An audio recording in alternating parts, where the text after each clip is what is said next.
Shalom, selamat pagi, Jemaat Gemim Gloria Jakarta Selatan, para simpatisan dan pendengar renungan pagi.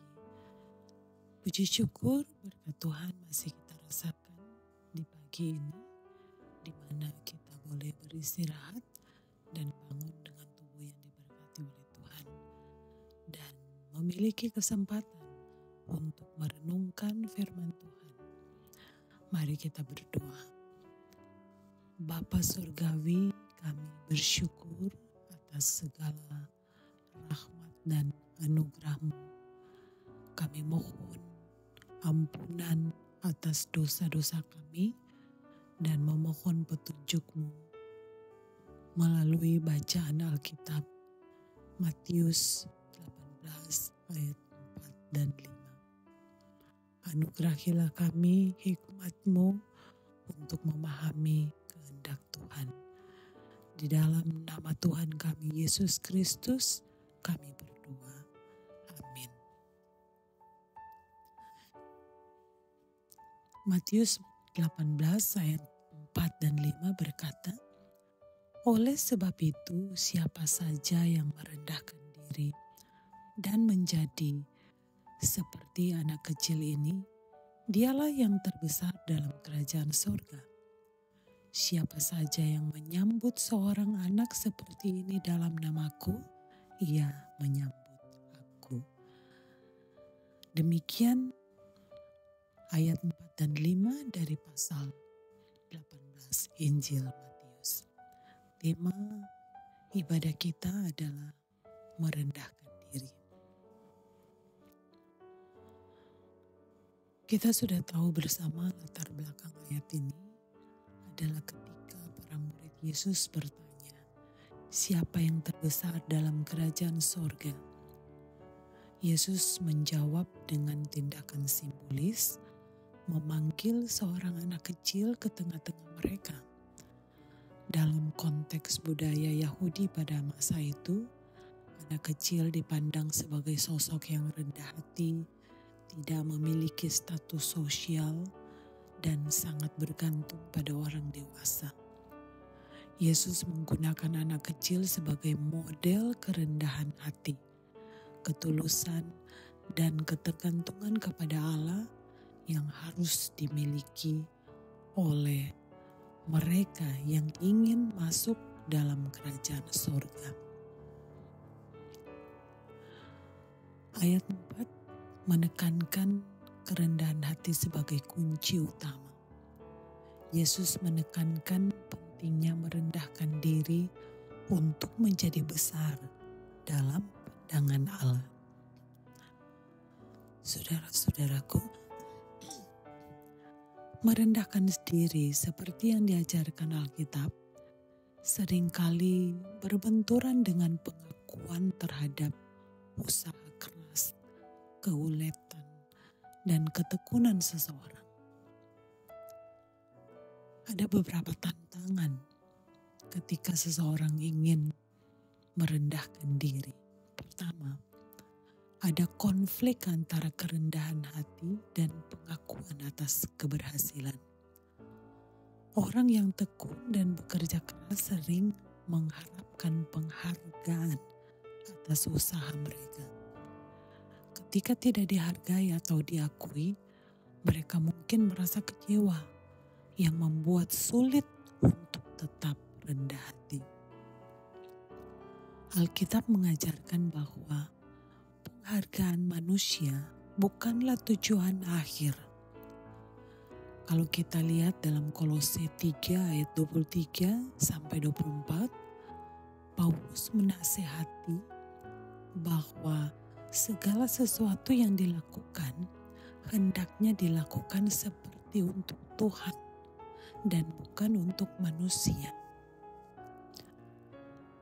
Ada juga tantangannya, orang enggan untuk merendahkan diri karena rasa tidak dihargai oleh orang lain.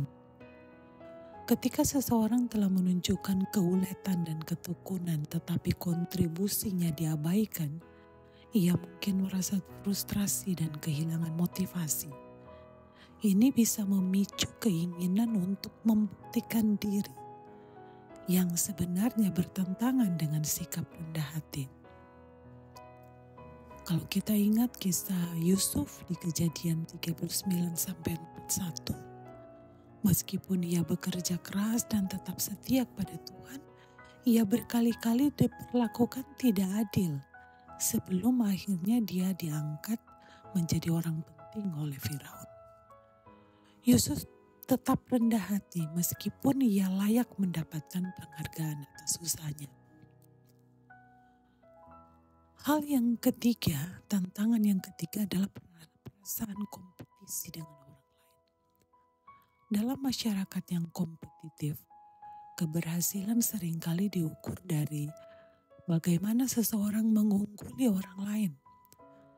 Hal ini membuat sulit untuk merendahkan diri tanpa merasa bahwa usaha keras kita mungkin kalah dengan orang lain.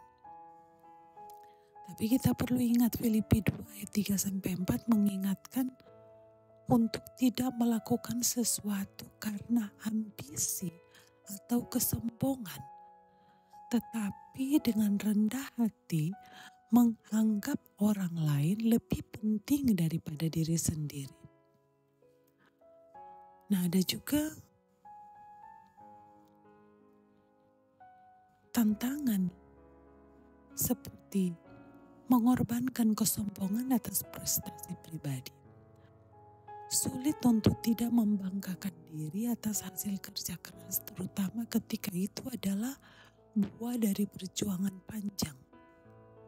Nah, Yesus menunjukkan contoh nyata ketika ia memilih untuk tidak mencari pujian atas mujizat yang dibuatnya. Begitu banyak mujizat yang dibuat. Tetapi malah Tuhan Yesus sering menyuruh murid-muridnya dan orang-orang yang disembuhkan untuk tidak menyebarkan kabar tentang dia.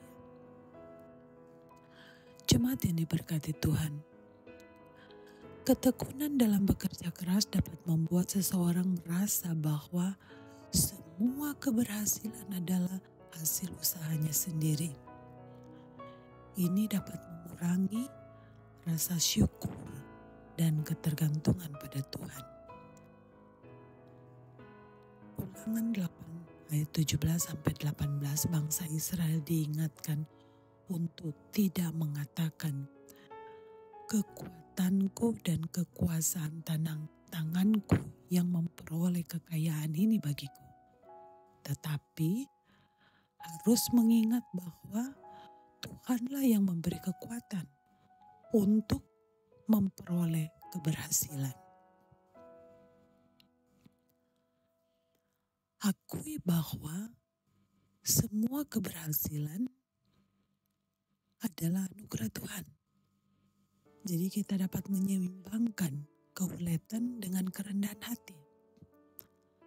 Ketekunan dan kerja keras adalah bagian dari ketaatan kepadanya. Tetapi hasilnya ada di tangan Tuhan. Dalam merendahkan diri, belajarlah untuk menghargai keuletan orang lain tanpa merasa terancam atau iri hati. Kita harus bersyukur atas apa yang telah dicapai, dapat membantu menjaga hati tetap rendah hati dan menghindari kesombongan. Kita berbuat untuk melayani. Kita fokus keuletan dan kerja keras kita pada pelayanan kepada Tuhan dan sesama.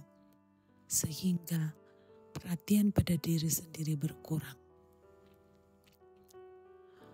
Kerendahan hati bukan berarti mengabaikan keuletan dan ketekunan, tetapi menyadari bahwa semuanya adalah bagian dari rencana Tuhan. Dengan hati yang rendah dan fokus kepada Tuhan, kita dapat tetap teguh dalam kerja keras sambil menjaga agar nama Tuhan yang dimuliakan. Pada ayat kelima, sikap penyambutan yang melayani. Menyambut anak kecil dalam nama Yesus berarti menerima mereka yang dianggap tidak penting oleh dunia.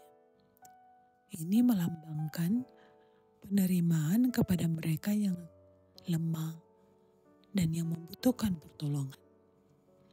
Dalam konteks gereja, ini adalah panggilan untuk menunjukkan kasih dan perhatian kepada mereka yang kurang beruntung, seperti anak-anak yatim, piatu, orang miskin, atau mereka yang membutuhkan dukungan-dukungan spiritual maupun kebutuhan lainnya.